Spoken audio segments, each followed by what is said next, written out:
দুর্নীতির এখন একটা নতুন দুর্নীতি হতে পারে যার নাম বিএলও দুর্নীতি। মানে নতুন নতুন তার মানে এটা কি ময়ূর? তার মানে হচ্ছে স্থায়ী কর্মচারীদের উপরও বিশ্বাস নেই। আরে স্থায়ী কর্মচারী রাজ্য সরকারই তো কর্মচারী, ও তো কেন্দ্রীয় সরকারি কর্মচারী না, ওইখানেও বিশ্বাস নেই। কেন? জানে মহার্ঘ ভাতা তো দিচ্ছে না লোকদের। বড় অ্যাঙ্গেল দিলেন। ধন্যবাদ শিশির বাজোরিয়া। অর্থাৎ মমতা বন্দ্যোপাধ্যায়, আমি যে কথাটা বলছি, মমতা বন্দ্যোপাধ্যায় নিজের সরকারি কর্মীদের ওপরেই কি তার মানে বিশ্বাস রাখতে পারছেন না?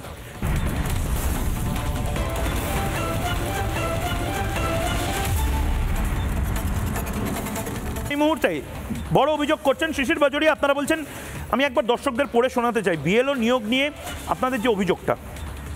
নির্বাচন কমিশনের নিয়ম না মেনে নাকি প্রায় 30 থেকে 40% অস্থায়ী বা টেম্পোরারি স্টাফ বিএলও হিসেবে নিয়োগ করার একটা প্ল্যান করছে রাজ্য সরকার, বা তারা চাপ দিচ্ছে বলে আপনারা অভিযোগ করছেন। একটু যদি বিস্তারিত বলেন কেন এটা আপনারা বলছেন? এটা তো বড় অভিযোগ, এটা তো contempt of election commission rules. Actually কি হয়েছে, ইলেকশন কমিশন একটা খুব জরুরি অবস্থার জন্য একটা ফাঁক রেখেছে, যেইখানে স্থায়ী কর্মচারী নেই, ওই বুথের কোনো কেউ নেই, তখন একটা সার্টিফিকেট দিয়ে ওইখানের যিনি আধিকারিক, মানে ইআরও হতে পারেন, এইআরও হতে পারেন, ডিও হতে পারেন, একটা আন্ডারটেকিং দিয়ে এখানে কোনো স্থায়ী কর্মচারী নেই, ওইখানে অস্থায়ী নিয়োগ করতে পারেন। কিন্তু এটা শুধু ব্যবহার কোন মুহূর্তে হবে? খুব একটা জরুরি অবস্থায়, যেখানে যদি এমার্জেন্সি থাকে।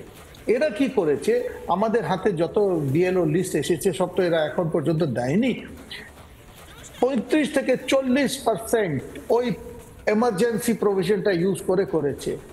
আর ওখানে আচ্ছা, আর ডিও, এইআরও, ইআরও ওরা সার্টিফিকেট দিয়েছে এখানে স্থায়ী কর্মচারী নেই। সার্টিফিকেট সই করে একটা সরকারি কর্মচারী দিচ্ছে।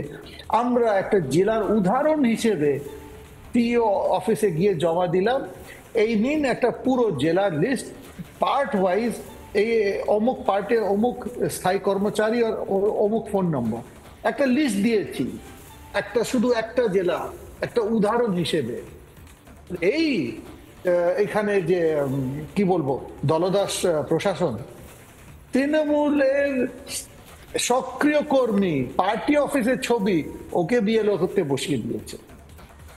দেখুন ময়ূক, আপনাকে একটা পরিষ্কার কথা বলি, যেই রাজ্যে ডিএ মহার্ঘ ভাতা যারা পায় 3,40,131 সংখ্যা আছে যাদের মহার্ঘ ভাতা আছে, কোনো জিনিস নেই, মানে কোনো ডিসপিউটের জায়গা নেই, ওইখানে 95,000 বিএলও পাচ্ছে না। এটা কি সম্ভব? এটা সম্ভব না।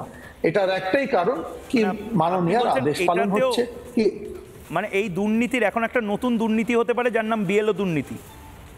মানে নতুন তার মানে এটা কি ময়ূর? তার মানে হচ্ছে স্থায়ী কর্মচারীদের উপরও বিশ্বাস নেই। আরে স্থায়ী কর্মচারী রাজ্য সরকারই তো কর্মচারী, ও তো কেন্দ্রীয় সরকারি কর্মচারী না, ওইখানেও বিশ্বাস নেই। কেন? জানে মহার্ঘ ভাতা তো দিচ্ছে না লোকদের। বড়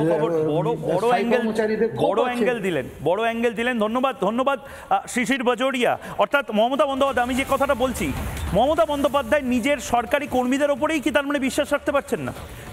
নানা ধরনের কন্টেন্ট দেখার জন্য লাইক করুন, শেয়ার করুন আমাদের ফেসবুক পেজ, সাবস্ক্রাইব করুন আমাদের ইউটিউব চ্যানেল।